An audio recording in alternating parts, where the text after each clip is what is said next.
Hello and welcome to Oh the Horror, where we all go a little mad sometimes.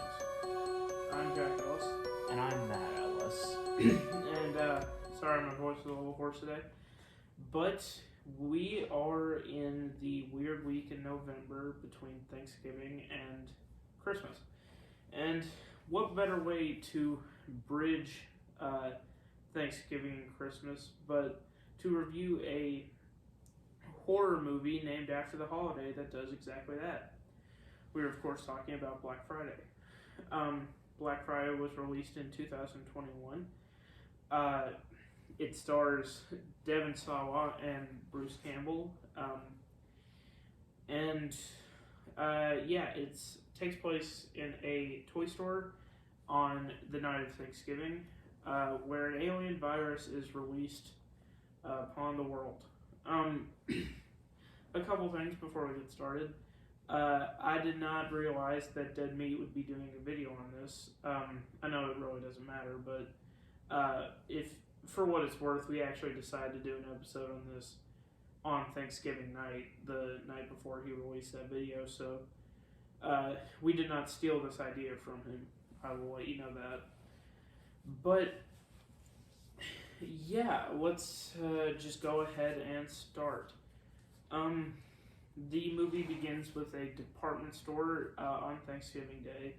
There are shoppers banging against the windows, wanting to be let in to get in on all the deals, and a janitor notices an alien blob type thing and investigates, and ends up killing him and turning him into a alien type creature.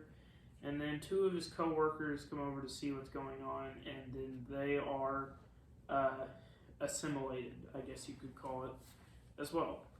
And this, in horror movie terms, is just the cold open to show us that there is a threat to be scared of, while being pretty disconnected to the story at large. The best example I can give of this is perhaps the first Halloween or Get Out. They both employ this technique.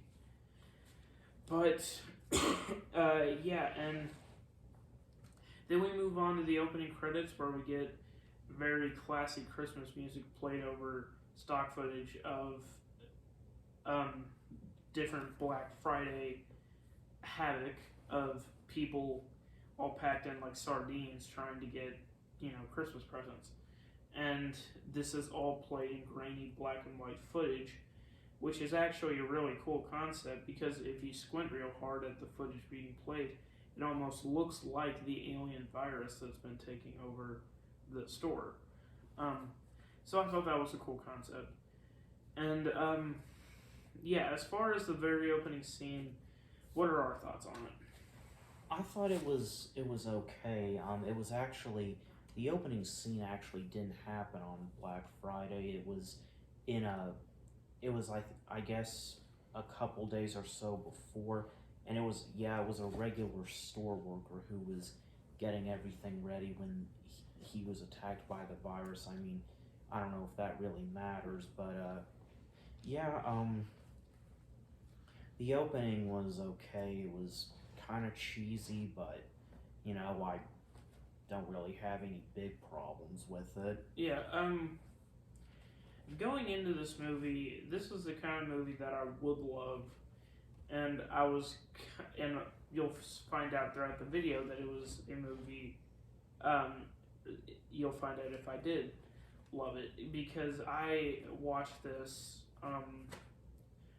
after everyone went to sleep on Thanksgiving night, and I think that's honestly the perfect time to watch this movie, because I think that's the time when it was honestly meant to be watched, is around this time of year.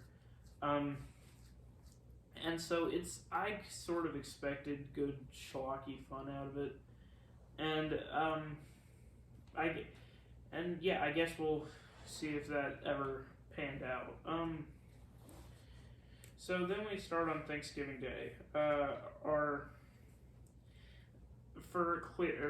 clarity's sake, This movie takes place mostly on the day of Thanksgiving and early into the hours of Black Friday. Uh, most stores will have their Thanksgiving night sale, and so it's mostly taking place on Thanksgiving Day. But our main character, Ken Bates, played by Devon Sawa, who you may know from Final Destination or the Chucky TV series, he drops off his daughters, Lila and Grace, at their mom and stepdad's house. He is divorced from his wife, and he's kind of bummed out about having to work on Thanksgiving, as anyone would be. Before he gets to the store, he goes to pick up his coworker. I'm assuming they're carpooling. Chris Godecki. This guy is a bit of a germaphobe. All his family is having Thanksgiving dinner, and the sad thing about it is they really seem to be doing just fine without him, and you can tell he's very estranged from his father, because I assume his father just doesn't like him very much. And so they're all having dinner, and he's pretty bummed about having to miss Thanksgiving, again, as anybody would be. But you can tell he's kind of glad to just be out of that house. So from that, you get the sense that his father is sort of resentful toward him, and we don't really know why that is, but we'll find out as the movie goes on. And they go to the store, and as that's happening, some weird stuff starts happening. An ambulance just speeds past them at an intersection, and they get to the store where they are met by their co-workers, Ruth, Emmett, Anita, Marnie, Brian, and Archie. So they, the tone of this scene, as far as in the store, is very relaxed because there's no customers. They're getting ready to open for Black Friday, and everybody's running, playing around. There's a sense of camaraderie. Some people are in the back room, like watching a Chucky movie, which is actually pretty funny.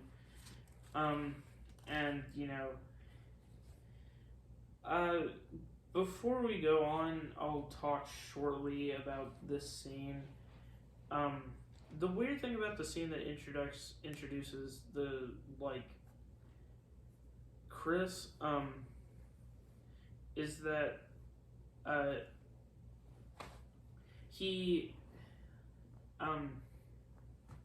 so he's shown mostly from below the neck, which means we don't see who it is. And when that happens, you usually think you're expecting to see a really big celebrity, but then they panned up, and I had no idea who it was. I eventually recognized him as the kid from Super 8, and This Is 40, but it's not exactly that celebrity reveal. Had they done that for the character played by Bruce Campbell, who is a horror legend, that would have made more sense. But that part was just kind of confusing to me. If it was whether or not it was supposed to be subverting expectations, us expecting to see somebody big and not seeing that. But I digress. The look of the toy store. We get that it's supposed to be a Toys R Us. It's one of those things in TV where we know what it's supposed to be, the filmmakers know what it's supposed to be, but they can't say it out of fear of, copyright. And so the store itself, it just looks a bit empty to me. It doesn't look like a Toys R Us would at Christmas time, at least from what I remember going in there. It was filmed in an empty Babies R Us during COVID-19, so obviously this movie isn't going to be made with the best sense of authenticity, but it just didn't. There was just something about it that didn't feel right. If that makes any sense. Would you like to talk about these particular set of scenes and stuff like that? Sure. Yeah, I agree. It was pretty sad the way that Chris's dad treats him, and like pretty much everybody on that in this movie is like, coming from not the best circumstances. They all work at the toy store when none of them really want to, and then you've got, Ken, who's divorced with 2 kids, Chris, who his dad is a real jerk, and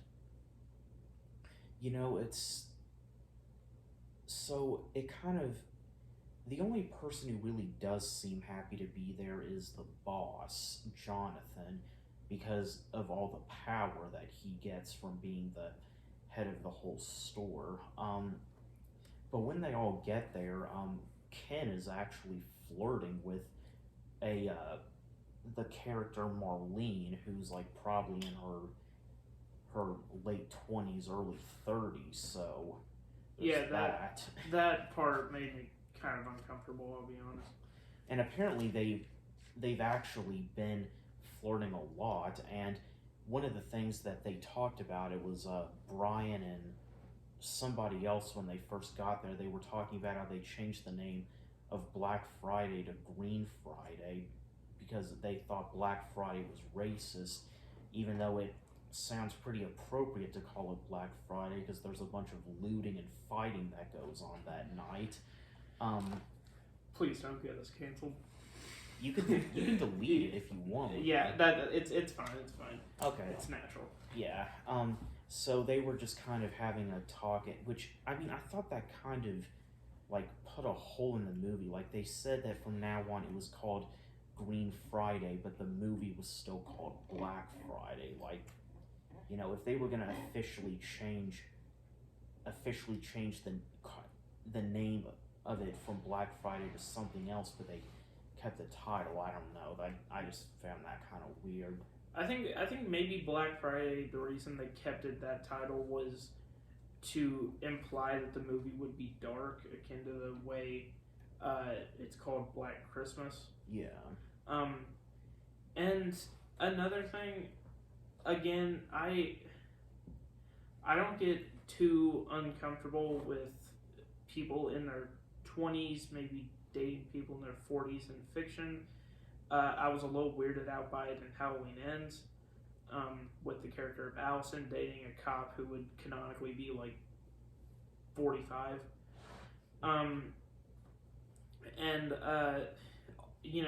One of my favorite shows of all time, Dexter, has a subplot where one of the main characters dates somebody like twice her age. It's just, you can tell that Ken is the type of character who, as somebody will actually point out very vividly later in the movie, is someone who wants to relive his glory days. And he tries to make the store sort of like his haven. And we'll get into the boss, played again by Bruce Campbell. But yeah, this section of the movie I just wanted to talk about because it's sort of, apropos of a lot of the problems that I might have with this movie. Because this movie is not Thanksgiving. I think it's not trying to be bad. And so when we talk about this stuff, I think it's actual criticisms of the movie and we're not playing into the movie's hands, if that makes any sense.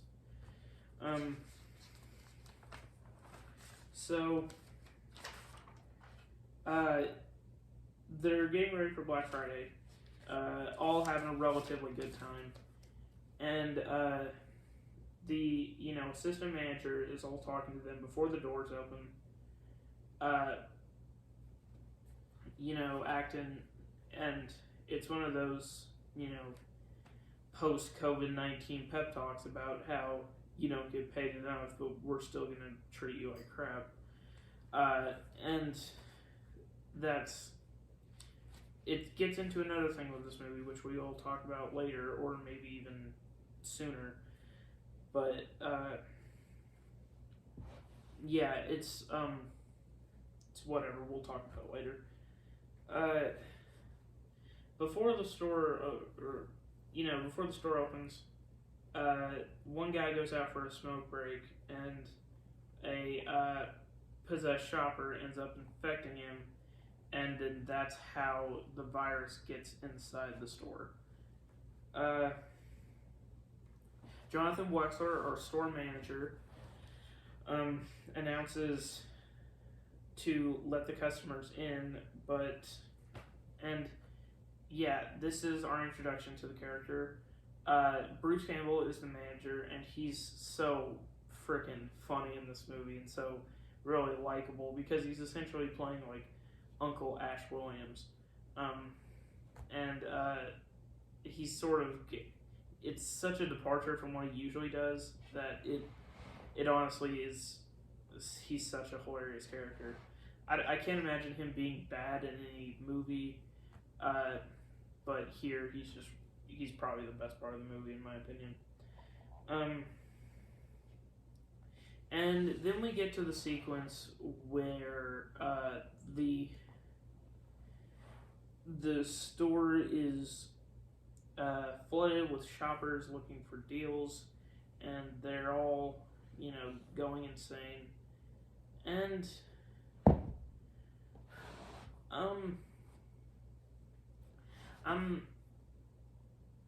one thing that I started noticing at this point in the movie is I can't honestly decide if this movie wants to be a Thanksgiving movie or a Christmas movie, because there's a lot of both, and I suppose that is really the point.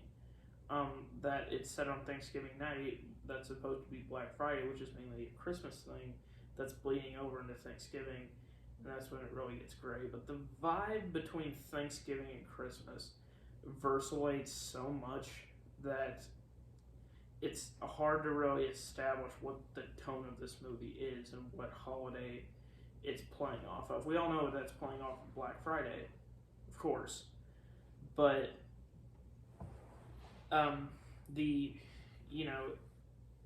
the tone is a bit of an issue in this movie, and we'll get into that a bit later.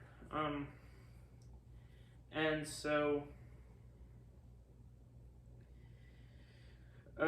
Chris is then accosted by a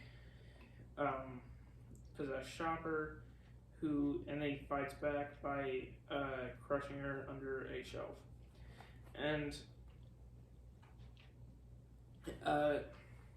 we all know the direction that it's going to go. The employees are all going to think that he's crazy and that she's just another rabid shopper, which is fair, and it just brings to light how insane people go on Black Friday. They just turn into complete animals. But yeah, I've probably been talking for too long. Matt, what do you think of this part so far and the things I've said?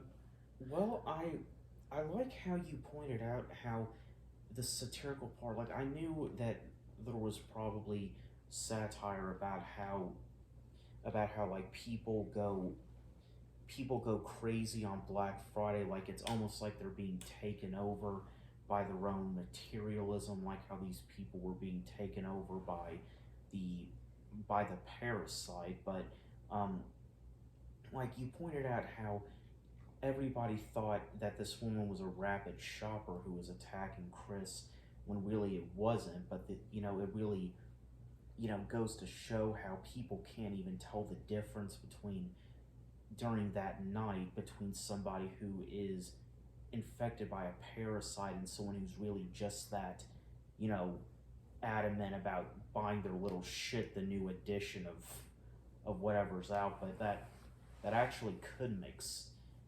sense. And yeah, he actually, of course, none of his co-workers believe Chris. They actually zip tie him to a chair and say they're going to call the police. So, and then they have to clear out all the shoppers because of that little mishap. And another thing with the satire of Black Friday, and I guess it's better to get into this sooner than later because I actually have two main points. With movies set around Black Friday and the Christmas shopping craze, it's very easy to get downright cartoonish. And Black Friday itself, I've I go Black Friday shopping every year in actual stores, and it can get pretty cartoonish where people don't act like themselves. But the thing with satire is, whether or not you understand the people who do this or you think that you're better than them. And,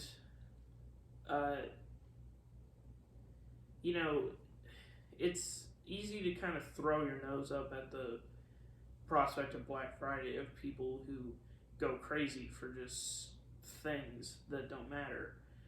And, so sometimes you gotta take into account the people that,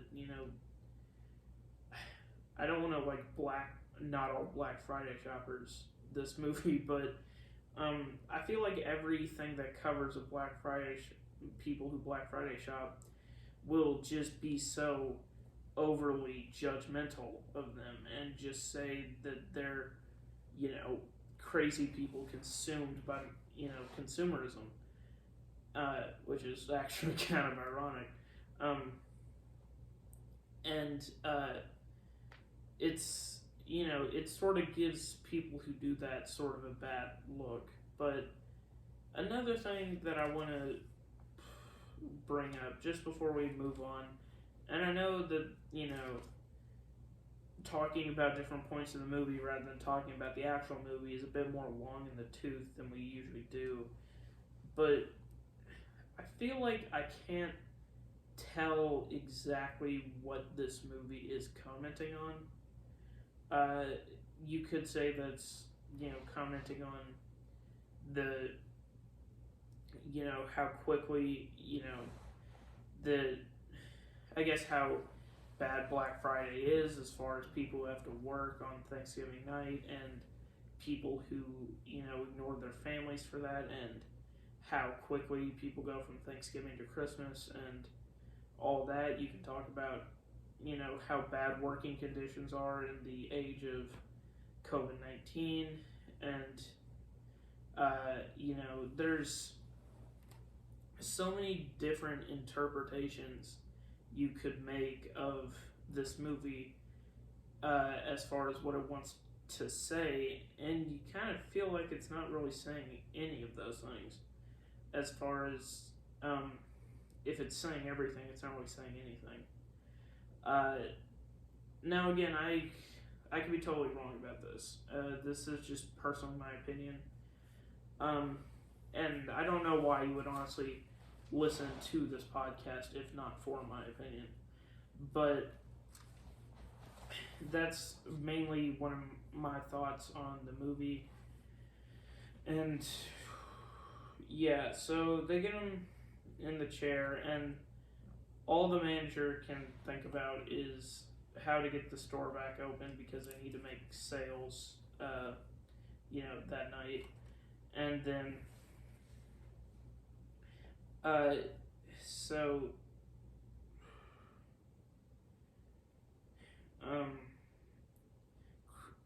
Ken is then attacked by the new employee Emmett, who has now been taken over, and so they start to think, hey, there might actually be something wrong here. And so after talking amongst themselves, they try to see if they can leave through the front door, but the zombies are right outside, sort of barricading them inside. And then they're all yelling at each other, saying they shouldn't even be here. And Bruce Campbell's performance is again hilarious. This is when they revealed that they weren't even getting holiday bonuses this year. Not even a 1-year membership to the Joey of the Month Club. But they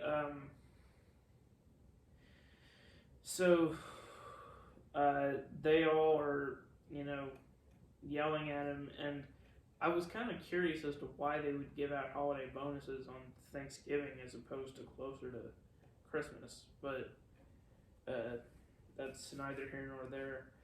Um, so they're all trying to think of a plan, and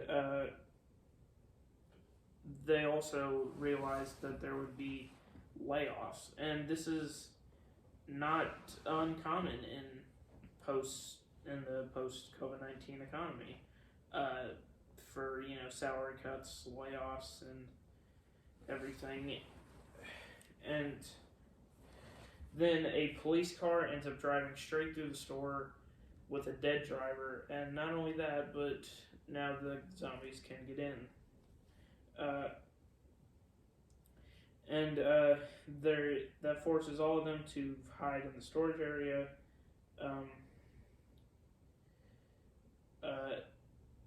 And then while going back in, Archie gets killed trying to save Chris. Once everyone who survives in the storage room, they all sit and eat turkey slices as their own little Thanksgiving dinner, since they're not able to eat with their families. And they all talk about, why they hate this store, and it's actually a really emotional scene, because they talk about how, when they were a kid, they loved going to this place. It was the one thing they looked forward to. But they're an adult and they work there, and it's terrible. It was all just a lie.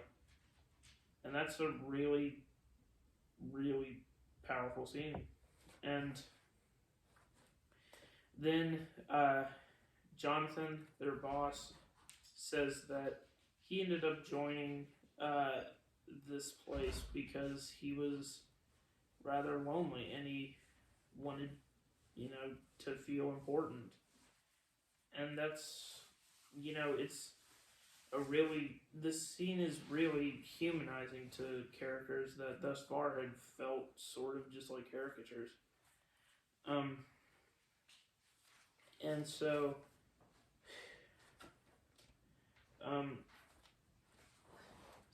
Ken and Chris, I will say rather out of nowhere, get into a fight because neither one respects the other, and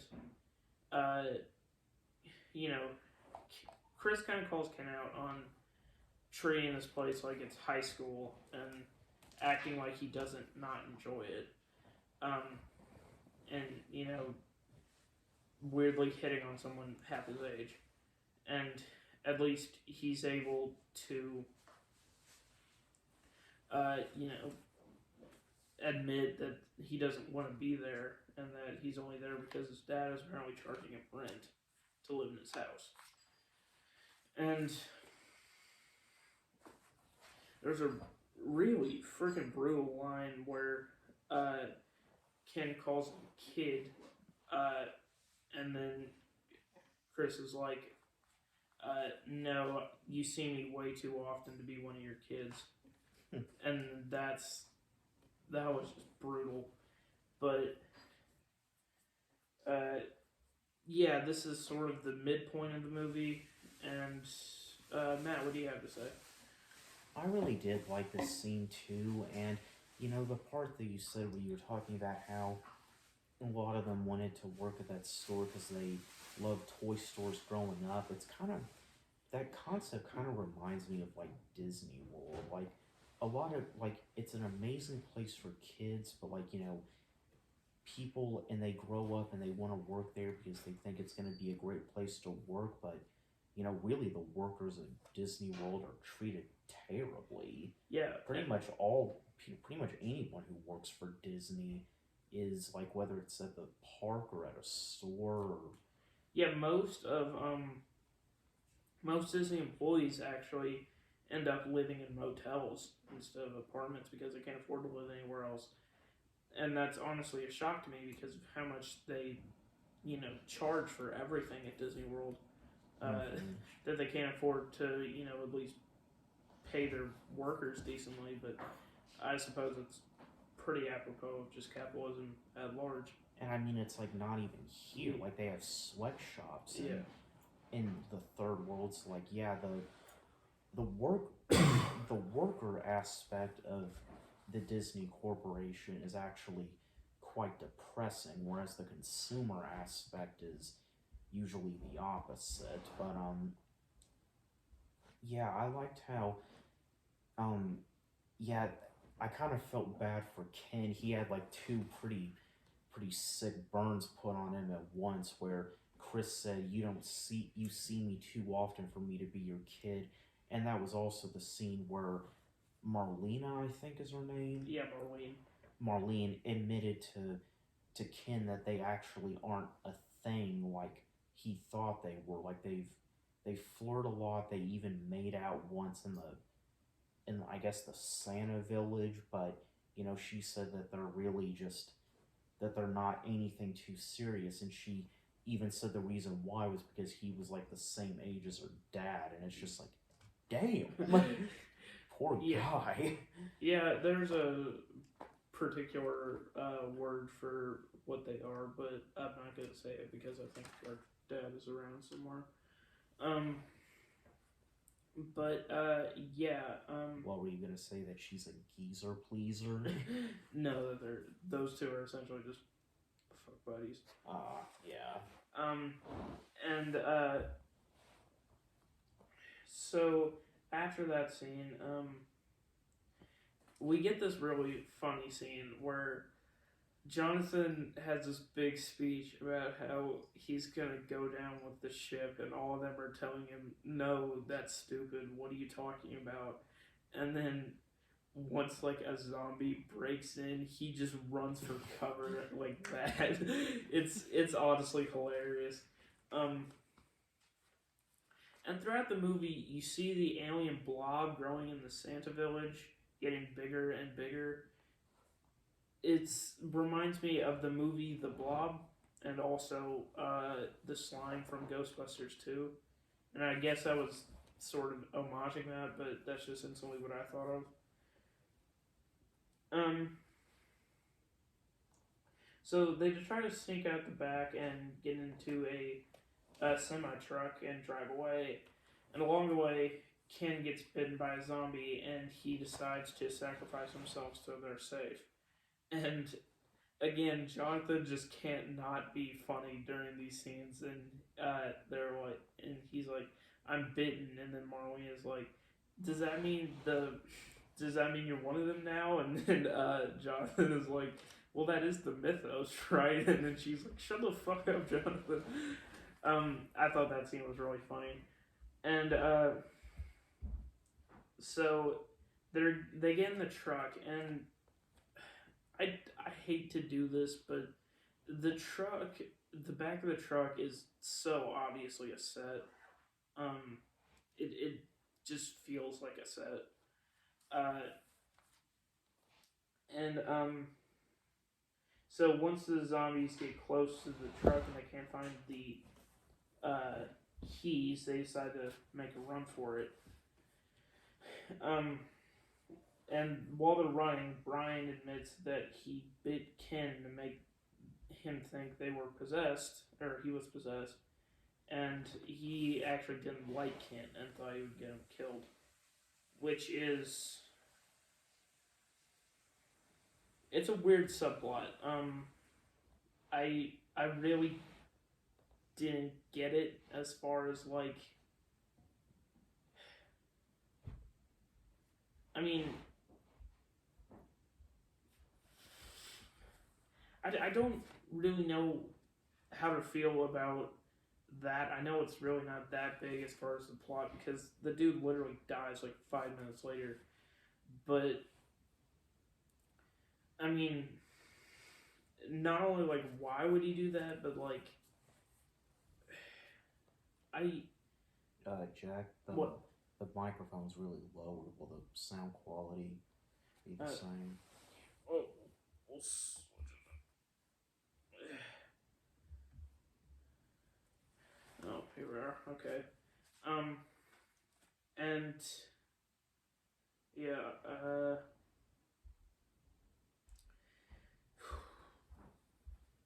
Okay. But yeah, that I just didn't really like that aspect of it. Um, and so after that, uh, um,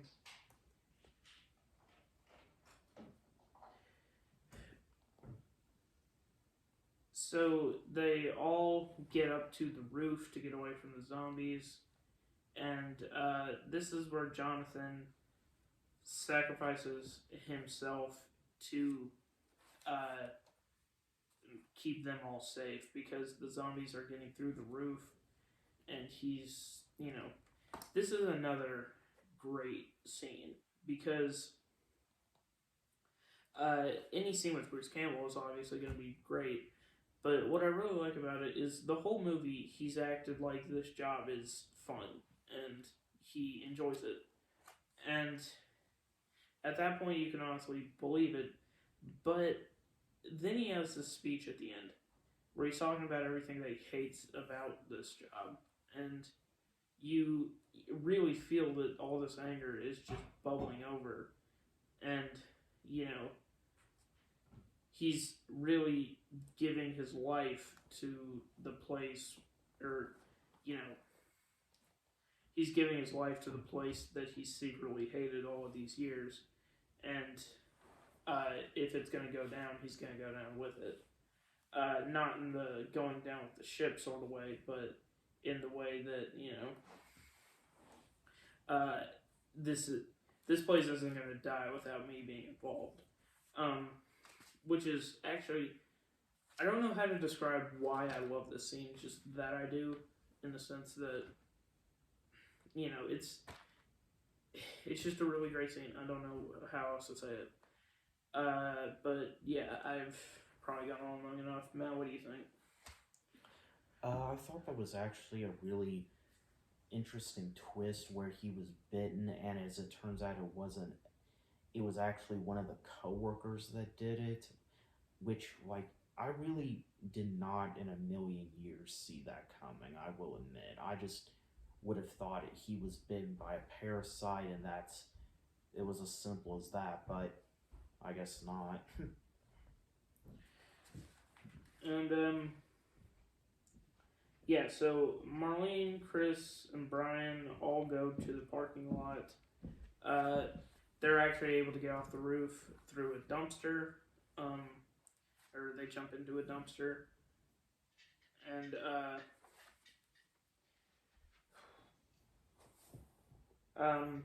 then Brian, as the monster becomes as big as the store, Brian tries to reason with it, and in retaliation, the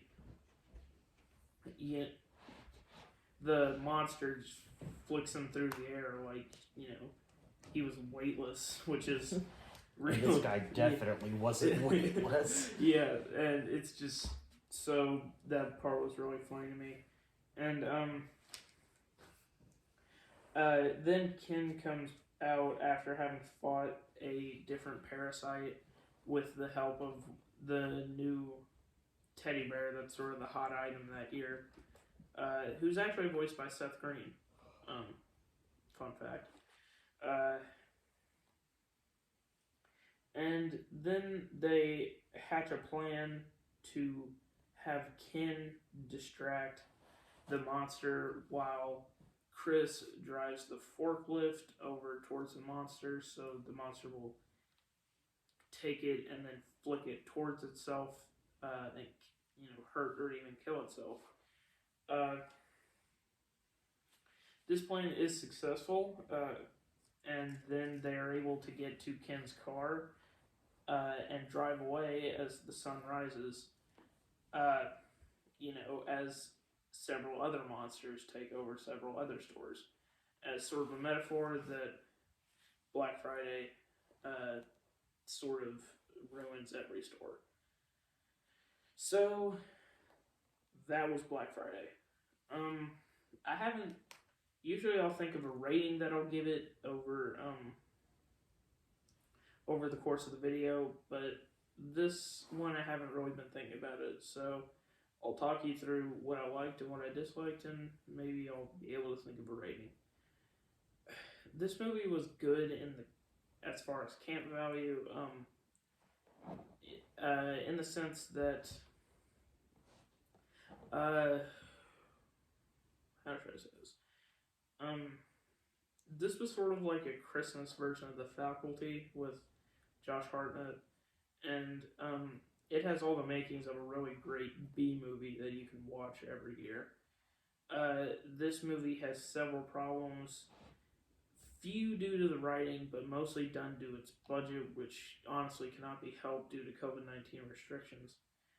And honestly, I enjoyed it. It wasn't great, but I enjoyed it.